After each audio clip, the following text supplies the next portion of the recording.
If you are a late diagnosed autistic female, I'm really curious as to where you feel like you learnt your social skills from. Because I had an epiphany the other day after seeing another content creator talking about how all autistic females was obsessed with The Sims.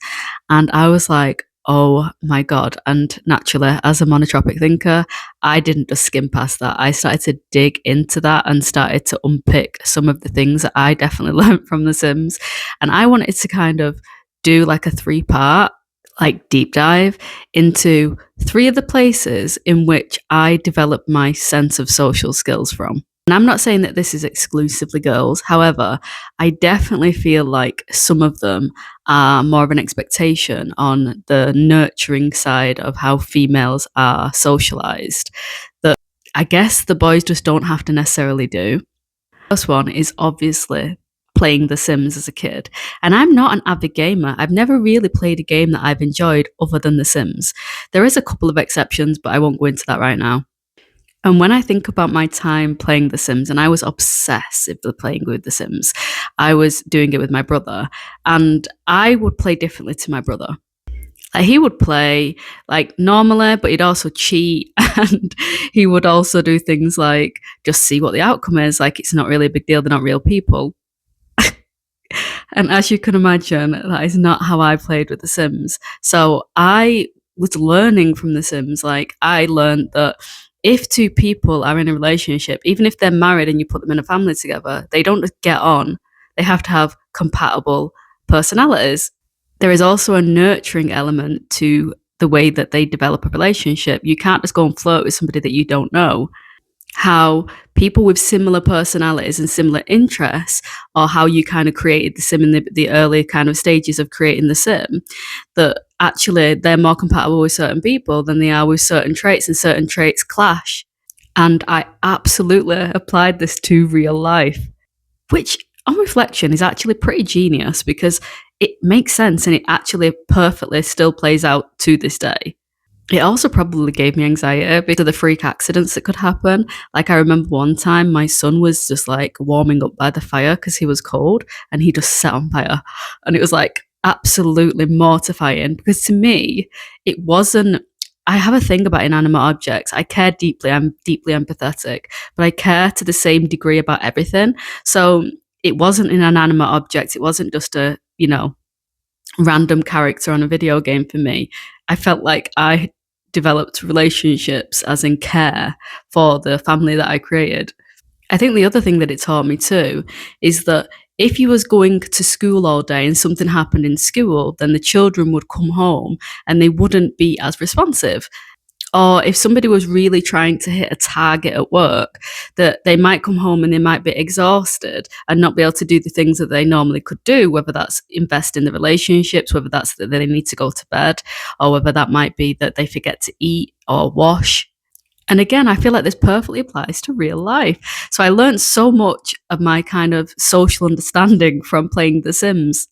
I feel like it really helped my understanding of how social dynamics worked and patterns worked. And I am a pattern sort of person. That's how I learn most of my things. And I feel like The Sims was really crucial in my social understanding and probably part of the reason why I was missed. Because what comes intrinsically natural from just mirroring in a neurotypical fashion didn't come intrinsically natural to me, but I was able to learn it intentionally and consciously, what other people was learning unintentionally and I guess unconsciously. The second place in which I think females, particularly autistic females, consciously and intentionally learn some social skills is through play with other children. So I think that it's kind of pushed on children to play together. I know that not all autistic people like or necessarily desire to play with other children when they're young. But I was somebody who was socialized very much where it was an expectation. I had brothers and sisters, and there was obviously children on the street and things that I would play with. And thinking back now, because I do have the desire to socially connect, and I do think that all autistic people do, but in different fashions to, I guess, neurotypical people. But I I now can reflect on how I would like intentional play. So intentional play that had very predictable outcomes. So anything that's a game that is not based off necessarily imagination and it's not necessarily going to have an unpredictable outcome, they would be the things that I would prefer to play with my friends. However, imaginative play did come in. And again, I think it is more of an expectation on girls to do it in conventional, caring ways because of the imaginative play that they would be almost encouraged to be engaged in, such as playing mummies and daddies, or playing things like doctors, or playing things like schools, all things that are nurturing roles. And I had friends who obviously loved playing this, and they naturally want to take front and center stage, and they want to be mummy or they want to be daddy. And the great thing about the people that I was surrounded with, they was all sort of like main character people. So they would take that front and center stage and they would not bat an eyelid that I don't want to take front and center stage. So I could take a side role and just observe. Which now makes me laugh so much because I actually am a really bold person and nobody batted an eyelid that I didn't want to be the teacher who told everybody what to do, or I didn't want to be the mummy. I would quite happily be the dog or the child being told what to do. Because guess what? Then they would direct me on how I would engage in that imaginative play. But every other aspect of my personality, like I say, is bold. And I'm not somebody who is passive, really. But in terms of anything like that, that kind of inclusive, imaginative play, something that doesn't have a set of rules with a set of outcomes, I would take a side role. And the third place that I feel like autistic females may learn social skills is the way in which their minds work. And I don't know if this is exclusive actually to females, so please do let me know if you don't think that this is. But I am somebody who will naturally almost script inside my head. So I have spent many years, I don't have to do it as much now because I've got like almost a filing cabinet of go tos, but where I would script potential new conversations, how they might go, the possible things that I might want to say, the possible things that I might want to say or not say. But we all naturally have that kind of, well, not everybody, but a lot of people also have that natural monologue going on inside of themselves.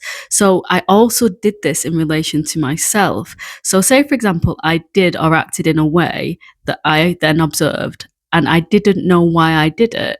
I would sit and have a monologue with myself. Okay, why do I think that I did that? What was the point in which I felt that thing? And again, I think it is also tied with the fact that I have a high interest in psychology, but that I want to understand the psychology of me and my patterns as well as them and their patterns. And again, I think that this kind of increases my social understanding through pattern recognition. So I'm curious, they are the three ways in which I think that I definitely learned to adapt socially as a undetected autistic female. What do you think are the reasons that you might have gone undetected, or what do you think I didn't include?